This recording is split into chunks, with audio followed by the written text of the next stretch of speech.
Hey guys, this is Fire from InDepth Gaming, bringing you a game review.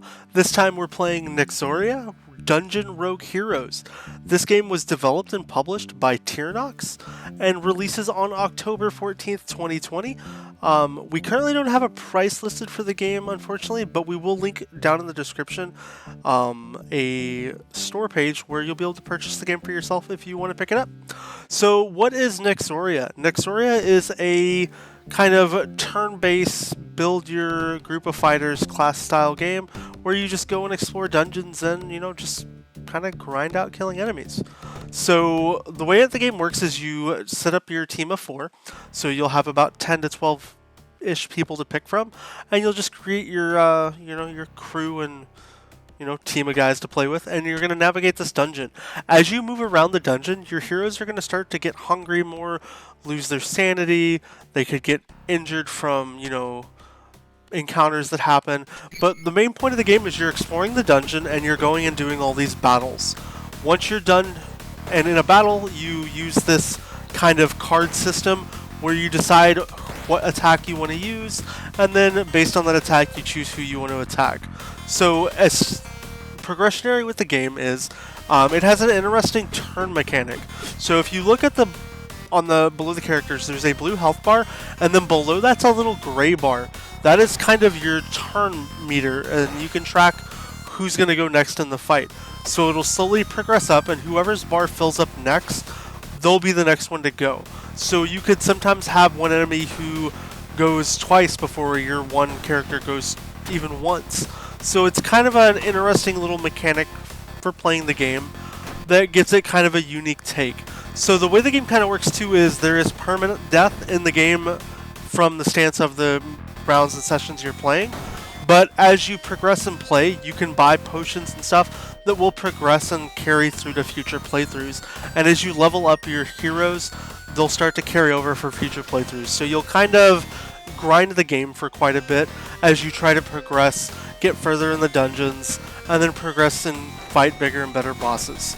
The art style of this game is, it's a quite cute 8-bit style game. There's nothing too overly complicated, and it just really fits the visual style of the game as well. As far as the soundtrack that goes along with the game, it's kind of a neat soundtrack. I'm actually kind of really enjoying the, music that goes along in the animation, and it's really fun and kind of different for itself. The game also features this kind of inventory management system. You collect food as you go to, either curb the hunger meters on your characters or heal them up in between. If you let their little hunger bars here drain entirely, they'll start to take damage and slowly die. And you don't want to let any of your guys die, because if they die, you won't have them for future, fights. So it's a manage your heroes and go as best as you can. What's really cool is different heroes will have different kind of abilities. So the hero we have here right now has a fireball, which can actually progress through and attack everybody. But as the turn orders change and adjust, your attack might not happen until another turn happens. So it kind of freezes the existing combat until the next progression line continues in the game. So it's really neat and kind of engaging, and I kind of enjoy that. As far as the whole grindy aspect of the game, I'm not a big fan of that. There's very few games that kind of hit that niche for me, but it's still a fun mechanic nonetheless. Now, as you progress through the dungeon levels, you're ultimately trying to fight your way to find the boss. Once you defeat the boss, you can travel to the next level in the dungeon. So here you see we're actually going to fight a gigantic avocado. All the enemies introduce very, wide array and interesting mechanics that you might encounter. So you could fight anything from a giant avocado to a slot machine that hits you with coins. It's quite interesting, weird, and bizarre at the same time, so it's the game's kind of subtle characteristic to itself. So it's kind of just juggling the mechanics of managing your team, not letting them die, and then just progressing as best as you can.